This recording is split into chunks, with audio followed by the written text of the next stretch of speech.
அஸ்ஸலாமு அலைக்கும் வரஹ்மத்துல்லாஹி வபரகாத்துஹு. நாம் இப்போ எல்லைகள்ற 4வது பகுதி வீடியோவில் சந்திக்கிறோம். இந்த வீடியோ போகிறதுக்கு முதல் சின்ன ஒரு பிழை உண்டு.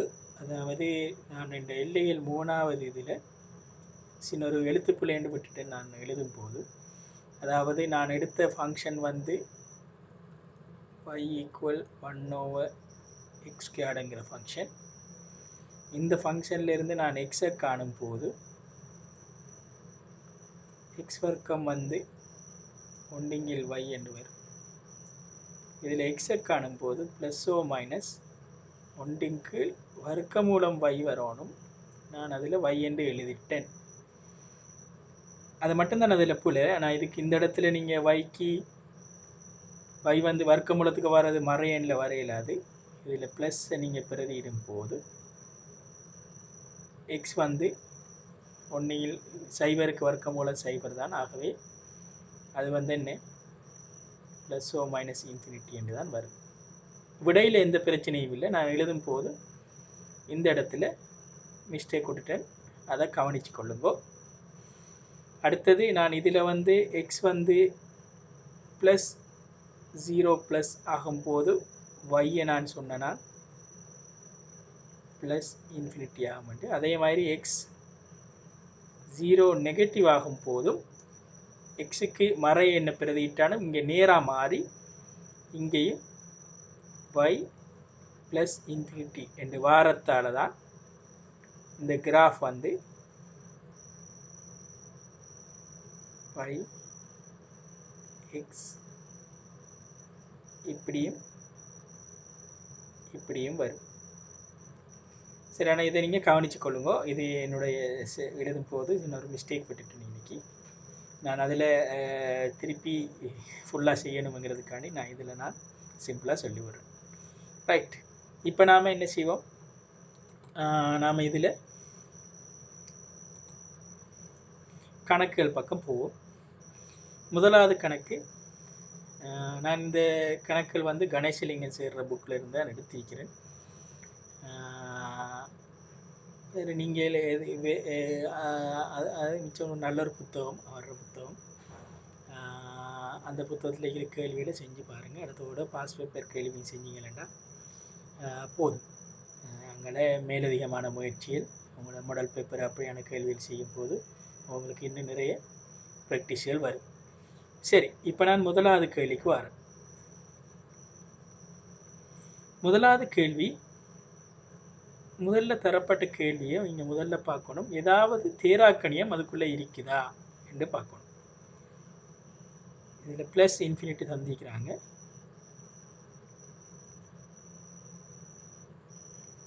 தேராக்கணியம் இதுக்குள்ளே இருக்குதா என்று பார்க்கணும். இதுக்குள்ளே எந்த விதமான தேராக்கணியமும் இருக்கிற மாதிரி இல்லை. ஏன், இங்கே எக்ஸுக்கு முடிவிலியை போட்டிங்கன்னா முடிவிலி, இங்கேயும் முடிவிலிங்கிறதால உங்களுக்கு ஃபைனல் ஆன்சர் முடிவிலியாக வரும். எக்ஸுக்கு இப்போ இந்த ஆன்சர் முடிவிலியாக வரத்தால் ஒரு முக்கியமான விடயம், முடிவிலி என்று வரும்போது சமன் என்று சொல்லி விடையை எழுத முடியாது. இது எழுதுறது ஒரு கணிதத்துக்கு ஒரு ஒழுங்கான கணிதவியலுக்குரிய ப்ராக்டிஸ் இல்லை. அதாவது முடிவிலிங்கிறது ஒரு மெய்யெண் அல்ல. அது மெய்யெண் தொகுதி எண்கோடுங்கிற மெய்யெண் எண்கோடு எந்த இடத்துல மெய்யெண் எண்கோடு முடியுதோ, எக்ஸ் எடுத்தால் எந்த இடத்துல மெய்யெண் தொகுதி முடியுது, அது எங்கே முடியும் என்று தெரியாது. இதுவரையில் அது தீர்க்கப்படலை. எண்களுக்கு முடிவில்லை. அதுக்கு அப்பாற்பட்டது தான் முடிவிலி என்று சொல்லுவோம். நான் ஏற்கனவே சொன்ன மாதிரி ஒவ்வொரு ப்ராப்ளத்துக்கும் இந்த மெய்யெண் கோடுங்கிறது, இந்த வீச்சுங்கிறது மாறிக்கொண்டே இருக்கும். அதனால் இப்போ இதுக்கு வந்து நீங்கள் முடிவிலியை பிரதியிடும் போது உங்களுக்கு ஆன்சர் வரப்போது முடிவிலி சக முடிவிலி என்று வரும். இது தேராக்கணியம் அல்ல. நமக்கு இறுதி ஆன்சர் முடிவிலியாகவே வாரத்தால் இந்த இடத்துல நாம் ஆன்சர் எப்படி எழுதுவோம்னா, சமன் என்று எழுதாமல் எக்ஸ் டென்ஸ் டு +∞ ஆக இந்த ஃபங்க்ஷனை எழுதி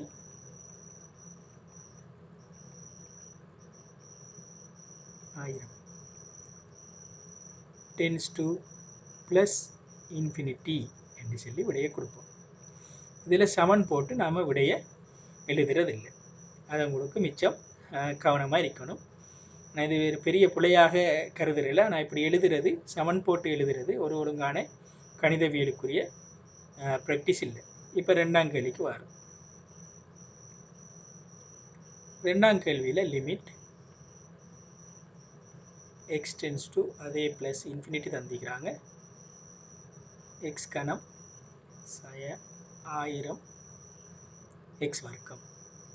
இங்கே நீங்கள் பிரதியிட்டீங்களா, உங்களோட இதை பிரதியிட்டீங்களா முடிவிலி சய முடிவிலி என்று வரும். எக்ஸுக்கு நீங்கள் முடிவிலியை பிரதியிட்டு பார்த்தீங்கன்னா இந்த இடத்துல முடிவிலி சய முடிவிலி என்று வரும். முடிவிலி சய முடிவிலி என்று வாரது இது ஒரு தேரா கணியம்.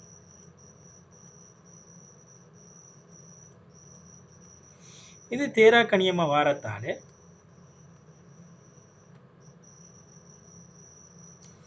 இதுக்கு நம்ம வளமையான மெத்தட்ல இதுக்கு செய்ய முடியாது.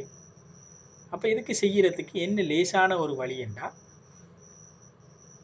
இதில் எக்ஸை பிரதியிட்டு செய்யலாம், எக்ஸை பொதுவாக எடுத்து செய்யலாம். ஆனால் நான் இப்போ ஒரு மெதட் ஒன்று சொல்கிறேன். இந்த மெதட் முடிவிலி சம்பந்தமான எந்த தேராக்கணிய கேள்விகளுக்கும் இந்த மெதட்டை நீங்கள் பாவிச்சிங்கன்னா இலகுவாக விட வரும். அதுக்காண்டி இந்த கேள்விக்கு அந்த மெதட்டையே நான் என்ன செய்கிறேன், உங்களுக்கு பழக்கப்படுத்த ஆரம்பிக்கிறேன். அதாவது நீங்கள் முடிவிலி என்கிற கேள்விகள் வரும்போது இதுக்கு ஒரு பிரதியீடு கொடுத்தீங்கன்னா லேசி. அதாவது என்ன பிரதியீடு கொடுக்குறேன்னா, நான் எக்ஸுங்கிறதுக்கு ஒன்றிங்கில் டீங்கிற ஒரு பிரதியீடை நான் இங்கே கொடுக்குறேன். அப்போ டி வந்து என்னென்னு வரும், எனக்கு ஒன்றிங்கில் எக்ஸ் என்று வரும். ஏன் நான் இந்த பிரதியீடு கொடுத்தேன்னா, இங்கே நான் எக்ஸ் வந்து இப்போ எனக்கு சக இன்ஃபினிட்டி என்று வந்ததுன்னா இந்த டி வந்து வரும். இங்கே ஒன்றிங்கில் இன்ஃபினிட்டிங்கிறது ஒரு பெரிய எண்ணால் ஒரு ஒன்றை பிரிக்கும் போது, உதாரணமாக சைபர் தசம், உதாரணமாக 10ஆல் பிரிச்சிங்கன்னா 10ஆல் பிரிச்சிங்கன்னா சைபர் தசம் 1 வரும். 100ஆல் பிரிச்சிங்கன்னா சைபர் தசம் 0 1 வரும். அதே மாதிரி பெரிய எண்ணால் பிரிக்கும் போது இது 0 நாடும். சரிதானே? இது ப்ளஸ் இன்ஃபினிட்டியை வரத்தால் இது 0+ என்று நீங்கள் இன்னும் திருத்தமாக சொல்லலாம். அதாவது இப்போ இந்த கேள்வியை நீங்கள் இதை பிரதியீட்டு மூலமாக எழுதினீங்கன்னா முக்கியமாக கவனிக்க வேண்டியது, இங்கே என்ன வேரியபிள் இருக்குதோ அதே வேரியபிளான ஃபங்க்ஷன் தான் இங்கே இருக்கணும், சார்பு தான் இங்கே இருக்கணும். அப்போ இந்த இடத்துல நீங்கள் இப்போ இது டீங்கிற பிரதியீடாக மாற்ற போகிறீங்கன்னா இங்கே வரக்கூடியது டீக்குரிய லிமிட் தான் இன்னைக்கு வரும். இது 0+. அப்போ இதுக்கு பிரதியிட்டீங்கன்னா ஒன்றிங்கில் டி கணம், ஏன்னா ஒன்றிங்கில் டி முழுவதின் கணம், ஒன்றின் கணம் உண்டு. அப்போ டி கணம் அப்படியே வரும். சக 1000 கீழ் டி வர்க்கம் மட்டும் வரும். இதை நீங்கள் இன்னும் சுருக்கினீங்கன்னா 0+. இதில் டி கணத்தை நீங்கள் பொதுவாக எடுத்தீங்கன்னா உங்களுக்கு வரப்போகுது 1/1000 டி. இப்போ நீங்கள் பிரதியிடலாம். டிக்கு 0 பிரதியிட்டீங்கன்னா 1. உங்களுக்கு தெரியும், நாம் ஏற்கனவே பார்த்துட்டோம், பிரித்தல் வரும்போது தனித்தனி லிமிட் காண்றதும் மொத்தத்துக்கு லிமிட் காண்றதும் 1. அப்போ இந்த இடத்துல நான் மொத்தத்துக்கு காண்றேன், மொத்த இந்த ஃபங்க்ஷனுக்கே லிமிட்டை காண்றேன். இதில் போட்டிங்கன்னா 1/1000 × 0 கீழ் 0 கணம் என்று வரும். இந்த இடத்துல 1000 இது 0, ஒன்றிங்கில் 0 என்று வரும். ஒன்றிங்கில் 0 என்று வந்தால் ஒன்றிங்கில் 0 என்று வரும். ஒன்றிங்கில் 0 என்று வாரத்தால் முடிவிலி வரும். நான் ஏற்கனவே சொன்னேன், முடிவிலி என்று வந்தால் சமன் என்று சொல்லி விட எழுதுறது அது கணித செய்யக்கூடிய ஒரு ஒழுங்கான ப்ராக்டிஸ் இல்லைன்னு சொன்னேன். ஆகவே இதுக்கு விட நீங்கள் எழுதும் போது X tends to plus infinity ஆக எக்ஸ் கணம் சய 1000 எக்ஸ் வர்க்கம் இந்த சார்பு எழுதி இவர் வந்து ப்ளஸ் இன்ஃபினிட்டியை நாடுறாரு. இங்கே வாரது 0+, எல்லா இடத்தையும் 0+ இருக்கிறதுனால ப்ளஸ் இன்ஃபினிட்டியை கடைசியில் உங்களுக்கு ஆன்சராக வரும். நினைக்கிறேன் இந்த இது எல்லாருக்கும் தெளிவாக இருக்கும். அதே மாதிரி மூன்றாவது கேள்வியும் அதே மாதிரி தான், நாலாவது கேள்வியும் அதே மாதிரி வரதால் நீங்கள் இந்த கொஷினை இலகுவாக செஞ்சு முடிக்கலாம்.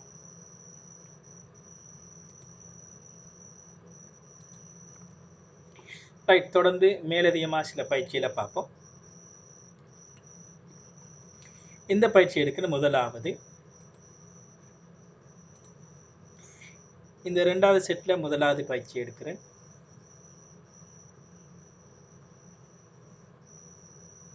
இதில் பார்த்தீங்கன்னா limit x tends to plus infinity 3x ஆக 2 கீழ் 2x ஆக 1. இந்த கேள்வியில் நான் ஏற்கனவே சொன்ன மாதிரி முடிவிலி இதுக்கு நீங்கள் பிரதியிட்டீங்களா முடிவிலியின் கீழ் முடிவிலி என்று வரும். ஆகவே இது தேராக்கணியமாக வரத்தால் நீங்கள் இங்கே பிரதியிட கொடுத்து இலகுவாக செய்ய. எக்ஸ் வந்து 1/t என்கிற பிரதியிட கொடுத்தீங்களா எக்ஸ் வந்து ப்ளஸ் இன்ஃபினிட்டி ஆக t வந்து உங்களுக்கு 0+ ஆக வரும். ஆகவே இதுக்கு நீங்கள் limit x tends to plus infinity பண்ணிக்கணும். இன்னைக்கு நான் இப்போ எக்ஸை மாற்றினா டீக்குரிய லிமிட்டை போடணும். t tends to 0+ நான் இங்கே கொடுத்தேன்டா. இங்கே எனக்கு மேலே எப்படி வரப்போகுது 3/t சக 2/2 2/t சக 1. இப்போ லிமிட் t tends to 0+. இப்போ நீங்கள் மேலே கீழேயும் ஒரே கோமசி வந்து t வெட்டுப்படும். டீயை நீங்கள் வெட்டலாம். மீன் இது 0க்கு சமன் இல்லை. 0/0 தான் தேராக்கணியம். இது 0+, 0விட கொஞ்சம் கூடிய கணியம். ஆகவே இது ரெண்டும் வெட்டுப்படும். எந்த விதமான பிரச்சனையும் இல்லை. இதை கோமசி எடுத்து சுருக்கிங்கன்னா 3 சக 2t என்று வரும். இங்கே 2 சக t என்று வரும். இங்கே நீங்கள் இதுக்கு இப்போ உங்களுக்கு தெரியும் மேலேயும் கீழேயும் தனித்தனி லிமிட்டும் காணலாம், மொத்தத்துக்கும் காணலாம். நான் மொத்தத்துக்கு காண்றேன். இப்போ 0+ பிரதியிட்டீங்களா 2 × 0+ 2 சக 0+, 2 × 0 0, இதுவும் 0. அப்போ 3/2 தான் இதுக்குரிய எல்லை பெருமானம். அப்போ இதில் எந்த விதமான பிரச்சனையும் இல்லை. 2வது கேள்வியும் அதே மாதிரி 1/t பிரதியிட்டு 3வது அதே மாதிரி தான் ஆன்சர் எடுப்பீங்க. நான் ஒரு இதில் இந்த 5வது உதாரணத்தை செஞ்சு விடுறேன். ஏன்னா மற்றெல்லாம் அதே மாதிரி தான், எந்த விதமான பிரச்சனை இல்லாமல் இலகுவாக நீங்கள் ஆன்சர் எடுத்துடலாம். நான் இதில் 5ஆம் கேள்வியை மேலதிகமாக செஞ்சு விடுறேன். இதில் ஏதாவது மற்றதில் ஏதாவது பிரச்சனை இருந்தால் என்ன கீழே கமெண்டில் எனக்கு தெரியுங்க, நான் அதை செஞ்சு காட்டுறேன். ஆனால் பிரச்சனை வராதுன்னு நினைக்கிறேன். மிச்சம் இலகுவான கேள்விகள். Limit x tends to minus infinity 3x² plus 2/2x plus 1. இங்கே நீங்கள் எக்ஸுக்கு ஒரு பிரதியீடு கொடுக்குறீங்க. எக்ஸுக்கு பிரதியீடு கொடுங்க 1/t. அதாவது இங்கே சமன் எழுதணும். எழுத்துக்களில் கவனமாக இருங்க. இங்கே நான் சமன் எழுதுவேன். இந்த எக்ஸையே பிரதியிடுறேன். நான் இங்கே லிமிட்டெல்லாம் எடுக்கலை. ஆகவே இது வந்து இப்போ எக்ஸ் வந்து -∞ ஆக t வந்து இப்போ -∞ வரத்தால் ஆன்சர் வந்து இடது பக்கம் வர 0 வரும். 0- வருவார். ஏன்னா மறையன் வருவார். இவர் ஒரு மறையன். இப்போ உங்களோட இதை எழுதினீங்கன்னா லிமிட் t வருவார் இன்னைக்கு. இப்போ நான் மாறிலியை மாற்றிட்டேன். மாறிலியில் வேரியபிள் டீயா வரும். இங்கே பிரதியிடும் போது 3/t² சக 2 2/t சக 1 limit t tends to 0 minus இப்போ நீங்கள் ஃபார்மசி எடுத்தீங்கன்னா 3 சக 2 t வர்க்கம் 2 சக t என்று வரும்.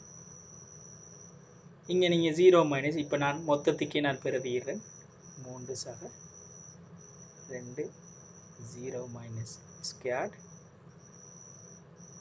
2 சக சாரி 0 மைனஸ் ஸ்கொயர்ட் வராது. இப்போ இது 0 இது 0 ஸ்கொயர்ட் வந்து நேரண்ணா மாறி அது 0 அவருக்கு பிறகு 0 கிட்ட உள்ள நம்பர் 0 பண்ணி எடுக்கலாம். அதை இதுக்கும் ஆன்சர் 3 வரும். இங்கே இருக்கிற இந்த 5 கேள்வியையும் செஞ்சு பாருங்கள். இந்த 5 கேள்விக்கும் 3 தான் ஆன்சராக வரும். சாரி 6 கேள்வி இருக்கு, 6 கேள்விக்கும் 3 தான் ஆன்சராக வரும். திருப்பி நான் இதில் உள்ள முக்கியமான விஷயத்தை சொல்கிறேன். எப்பெல்லாம் உங்களுக்கு தேரா கணியம் முடிவிலி என்று வரக்க எக்ஸ் வந்து முடிவிலி என்கிற கணியமாக வந்து எக்ஸ் முடிவிலியை நாடும் போது இதில் இருக்கிற எல்லா கேள்வியிலையும் எக்ஸ் வந்து முடிவிலியை நாடு. எக்ஸ் முடிவிலியை நாடி ஒரு தேரா கணியம் உங்களுக்கு நேரடி பிரதியீட்டின் மூலம் வந்துச்சுண்டா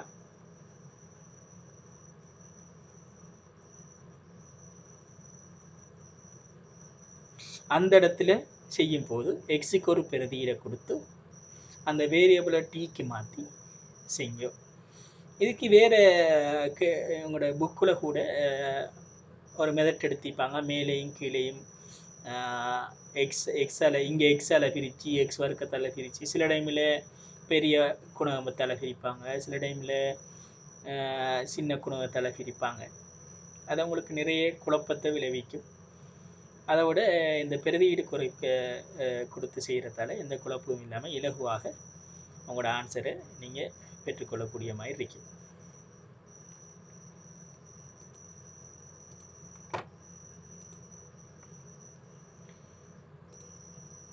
ரைட், அடுத்தடுத்த கேள்விகளுக்கு போவோம்.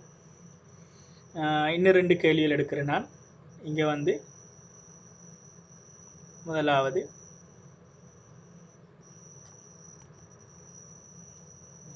கலரை மாற்றிக்கிறேன். இங்கே இந்த முதலாவது கேள்வி எடுப்போம். Limit x tends to plus infinity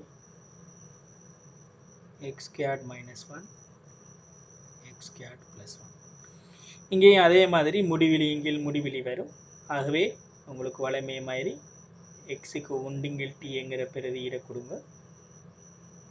X வந்து ப்ளஸ் இன்ஃபினிட்டியை நாடும் போது டி வந்து 0 ப்ளஸ்ஸை நாடுவார். ஆகவே இந்த வேரியபிளை நீங்கள் டீக்கு மாற்றினீங்கன்னா 0 ப்ளஸ் என்று வருவார். இங்கே வந்து ஒன்றிங்கில் டி வர்க்கம் சக 1 ஒன்றிங்கில் டி வர்க்கம் சக 1. இப்போ மேலும் கீழும் நீங்கள் ஃபார்மசி எடுத்து சுருக்கினீங்கள் என்றால்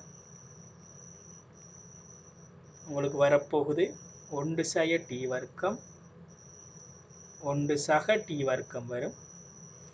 இப்போ நீங்கள் நேரடியாக பிரதியிடலாம். 1 சக 0 ப்ளஸ் வர்க்கம் 1 சக. ஏற்கனவே நான் திருப்பி சொல்கிறேன், இது 0க்கு மிச்சம் கிட்டத்தில் இருக்கிற புள்ளி. இதில் வர்க்கம் எடுக்கும்போது 0 தான் வரும், இதுவும் 0 தான் வரும். ஒன்றிங்கில் ஒன்று மிஞ்சும். ஆகவே உங்களுக்கு ஆன்சர் 1 வரும். சரி, இப்போ இரண்டாவது இதுக்கு போகிறேன்.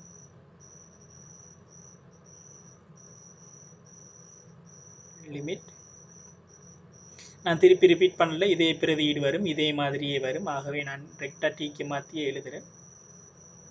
t tends to 0 plus இங்கே உங்களுக்கு வரப்போது ஒன்றிங்கில் டி வர்க்கம் சக 2 டி சக 2. ஒன்று இல்லை, எங்கேலாம் எக்ஸ் இருக்கோ அங்கேலாம் ஒன்றிங்கில் டீயை நான் பிரதிடுறேன். டி வர்க்கம் ஒன்றிங்கில் டி சக 2 limit t tends to 0 plus இப்போ ஃபோமசி எடுத்து சுருக்கினீங்கன்னா 1 சக 2t சக 2t வர்க்கம் வரும். 1 சக 3t சக 2t வர்க்கம் வரும். மேலையும் கீழையும் ஒரே ஃபோமசியை நாடி ஃபோமசி உங்களுக்கு வெட்டுப்பட்டு இல்லாமல் போயிடும்.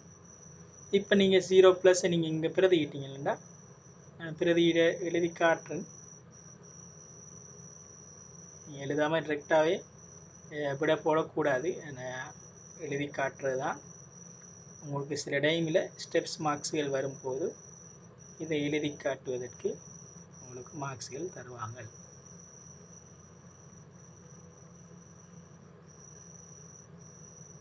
இது நான் ஏற்கனவே சொன்ன மாதிரி 0 0 தான். இது 0 எல்லாம் கேன்சல் ஆகி உங்களுக்கு 1 ஆன்சராக வரும்.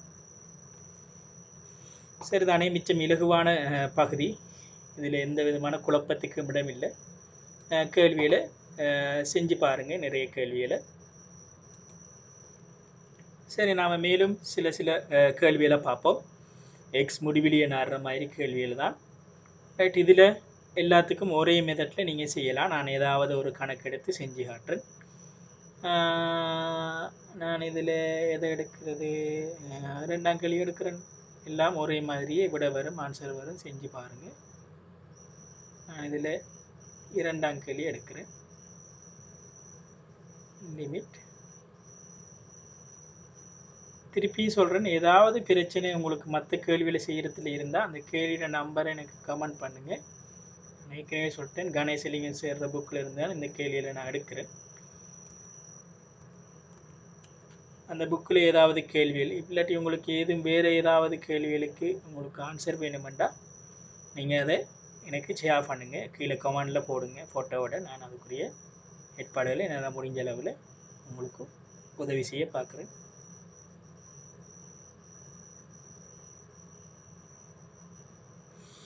மீண்டும் இதுக்கு நேரடி பிரதியீடு செஞ்சீங்கன்னா முடிவிலியின் கீழ் முடிவிலி என்று வரும். ஆகவே அது தேராக்கணியம் என்று வாரத்தால் உங்களுக்கு இதை முதல் வேலை நமக்கு என்ன, இதை வந்து பிரதியிட கொடுத்து டீக்குரிய பிரதியிடலை நீங்கள் மாற்றணும். இது 1/t 4/t வர்க்கம் சக 1/t சய t, சய 1/t சய 1/t.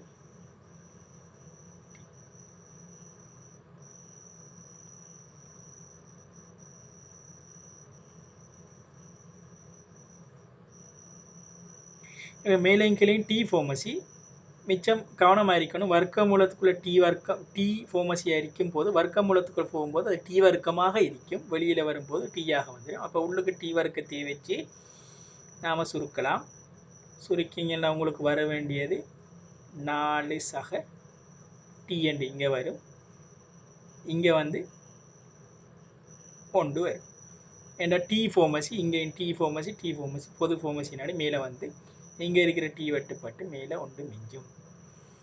இப்போ நீங்கள்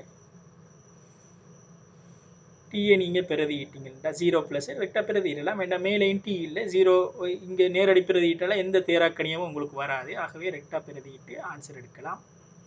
1 இங்கே வந்து 4 சக 0 + -1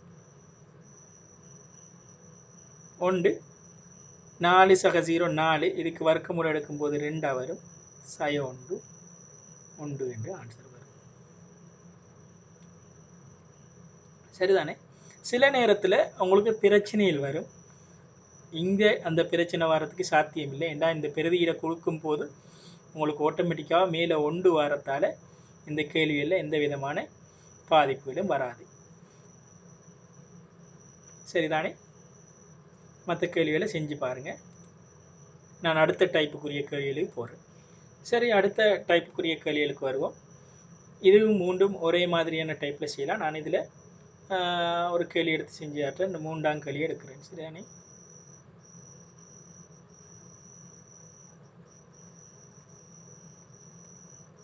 லிமிட் x → ∞.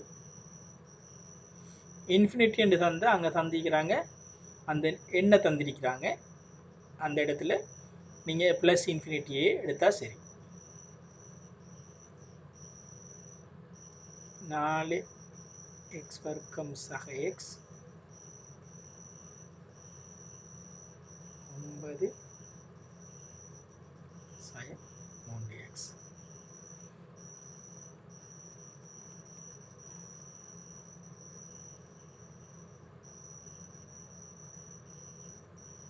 உங்களுக்கு தெரியும். சரி, நான் ரெக்டாகவே இதில் எழுதுகிறேன்.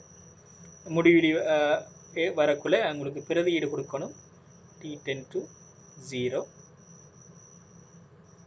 இங்கே மேலே எழுதும் போது உங்களுக்கு வரும் 4 ன் கீழ் t வர்க்கம் சக 1 ன் கீழ் t. கீழ் எழுதும் போது 9 ன் கீழ் t வர்க்கம் சக 3 ன் கீழ் t. Limit t tends to 0. இங்கே வந்து மேலே கீழேயும் ஒரே போமசி, வர்க்கம் மூலத்துக்குள்ளே டி வர்க்கம், ஆகவே டி என்று வெளியில் வந்து போமசி வெட்டுப்பற்றும். உள்ளுக்கு இருக்கிறத நீங்கள் சுருக்கினீங்களா 4 சக டி என்று வரும். கீழே இருக்கிறது 9 சக 3t.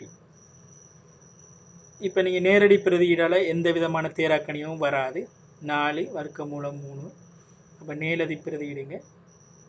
4 சக 0 கீழே 9 தர 3 சக 0. மேலே வர்க்க மூலம் 4 வரும், கீழே வர்க்க மூலம் 9 வரும். ஏன்னா 3 தர 0 0 தான். வர்க்க மூலம் 4 இது 2ஆக வரும், இது 3ஆக வரும். சரிதானே?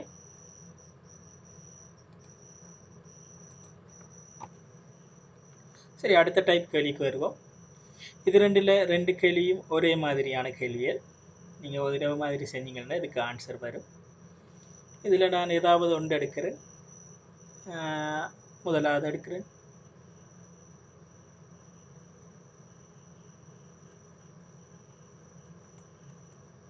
லிமிட்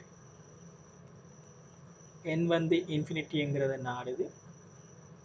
இங்கே சந்திக்கிறாங்க n சக 1 ன் கணம் சய n சய 1 ன் கணம், n சக 1 ன் கணம் சக n சய 1 ன் கணம்.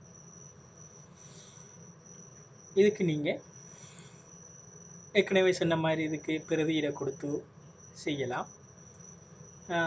பிரதியிட கொடுக்கறதுக்கு முதல் ஒரு சின்ன வேலை நான் செய்கிறேன். பிரதியிட கொடுத்துன்னு நீங்கள் அந்த வேலையை செய்யலாம். ஏன்னா நான் லேசிக்காக அப்படி செய்கிறேன். இதில் உங்களுக்கு தெரிய வேண்டியது, உங்களுக்கு இது தெரியும். a வர்க்கம் சய b வர்க்கத்தை எப்படி எழுதலாம்? இது a வர்க்கம் a சய b a சக b என்று எழுதலாம். அது உங்களுக்கு தெரியும். நான் உங்களுக்கு a கணத்திலிருந்து இதை துவங்குறேன்.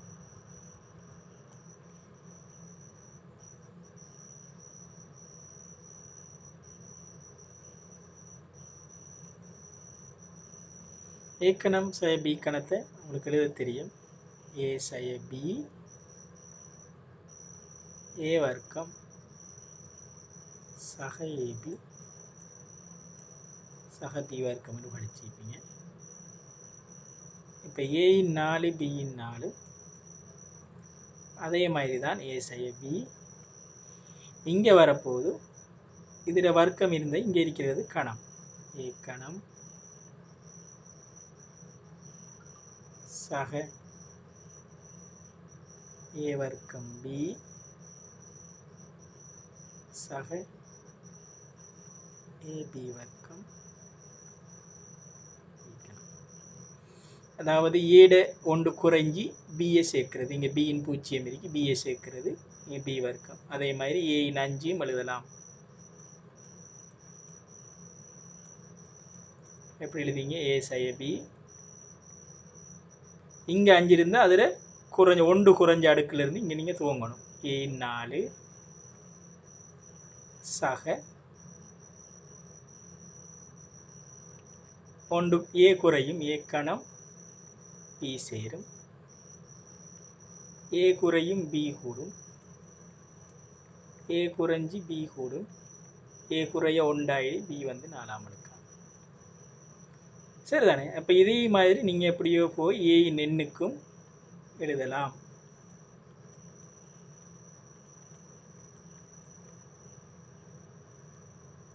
ஏயின் எண் அப்போ ஏயின் எண் சய 1 பி ஏயின் எண் சய 2 பி வர்க்கம் அப்படியே போய் பியின் எண் சய 1 வருவார். இது 2 ஏயின் எண் சய 1 இங்கே எண் இருந்தால் 1 குறைஞ்சது வரணும் சரியானே. நான் என்னென்று எழுதிட்டேன் எண் சய 1 வரும் சரியானே. இப்போ இதை பாய்ச்சி தான் இந்த கேள்வி செய்கிறேன். இதுக்கு ரெண்டாவதுக்கு நீங்கள் இதை பாய்ச்சிங்கன்னா ஆன்சர் வரும். முதலாவதுக்கு நான் இதை பாய்ச்சி முதலாவது பாய்ச்சி ஆன்சர் எடுக்கிறேன். எப்படி செய்வீங்க? Limit n tends to infinity முதலாவது இங்கே எழுதணும் a சய b எழுதணும். நான் அதை ரெக்டாக எழுதுகிறேன்.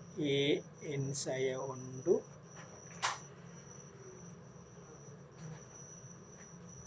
n சய 1 வரும். இங்கே வரப்போது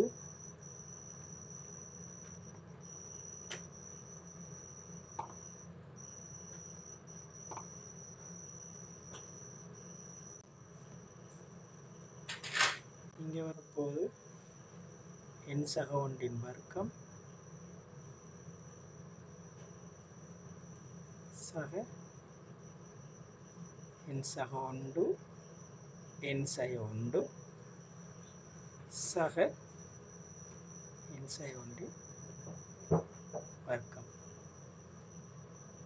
கீழே அதை நான் அப்படியே எழுதுகிறேன்.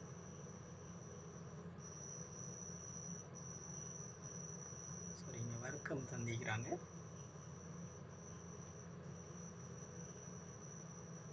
n சய 1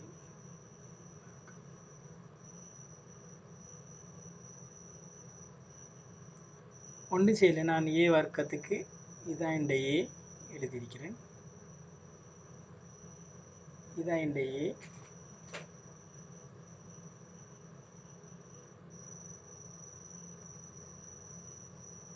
இதுதான் என்னுடைய ஏ இதுதான் இந்த பி இங்கே ஏ வர்க்கம் இது ஏ வர்க்கம் இது ஏபி பி வர்க்கம்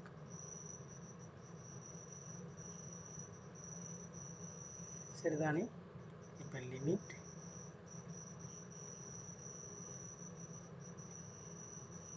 இங்கே இந்த எண்ணும் போயிடும். 1 இது சகையா மாதிரி 2ஆ மாறும். இன்னைக்கு இங்கே வர்றதை எழுதுகிறேன். n சக 1 வர்க்கம் சக n சய 1 வர்க்கம் சக n சய 1 n சக 1 நான் n வர்க்கம் சய 1 எழுதலாம். இது ஏ சய பி ஏ சக பிங்கிற ஒரு இடத்துல இருக்கும். கீழே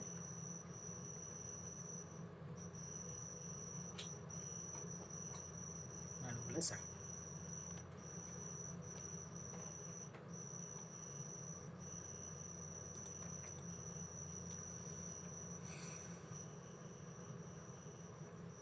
இது நான் மேலதிகமாக சுருக்கினேன்டா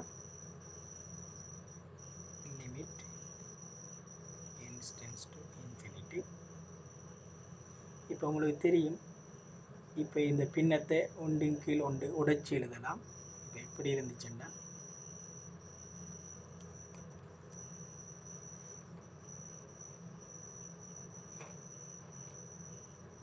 இதை நீங்கள் இப்படி எழுதலாம். 4 × 5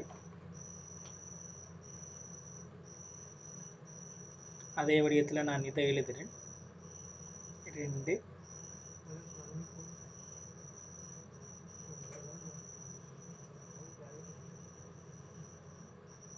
சக இதை வச்சுட்டு இதற்கு கீழே இதை எழுதுகிறேன். என்ன மேலே இங்கே ஒன்று வந்திருக்கிறதுல எனக்கு சுருக்கலாம், அதனால் இதை எழுதுகிறேன்.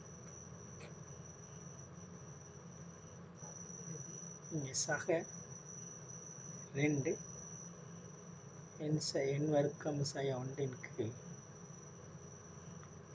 n சக ஒன்றின் வர்க்கம் n சய ஒன்றின். இப்போ இங்கே பாருங்கள், இதுவும் ஒரே கணியம் இருக்கிறதால இதுவும் வெட்டுப்படும். கடைசி எங்கே இருக்கிறது limit n tends to infinity. இங்கே வந்து இது வெட்டுப்பட்டு 2 மட்டும் இங்கே மிஞ்சும். சக 2.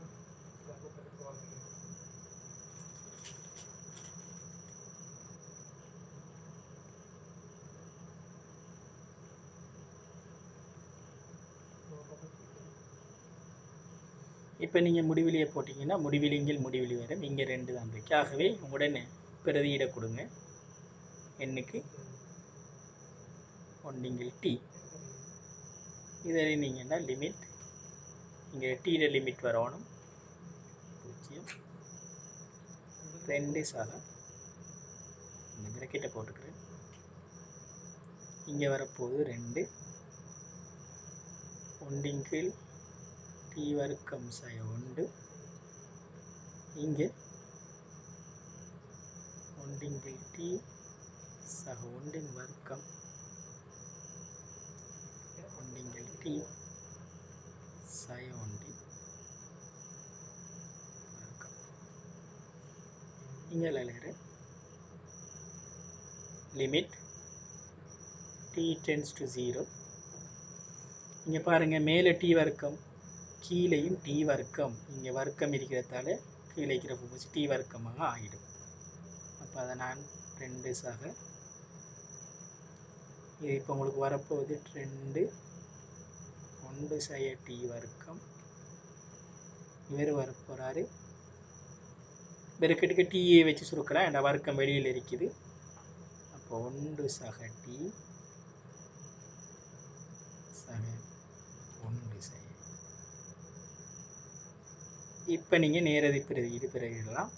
இந்த 2ல் டி இல்லை, அப்போ 2 அப்படியே வரும். இங்கே பிரதியிட்டிங்கன்னா 2 1 சய 0 வர்க்கம் 1 சக 0 முழுவதின் வர்க்கம் 1 சய 0. இங்கே 2 இங்கே 1 சய 0 1 தான், 1 தர 2 2. இங்கே 1 சக 0 1 ஒன்றின் வர்க்கம் சக ஒன்றின் வர்க்கம் என்று வரும். 1 சக 1 என்று வரும். சாரி 1 சக 1 என்று வரும். இறுதியாக ஆன்சர் வரப்போது 3.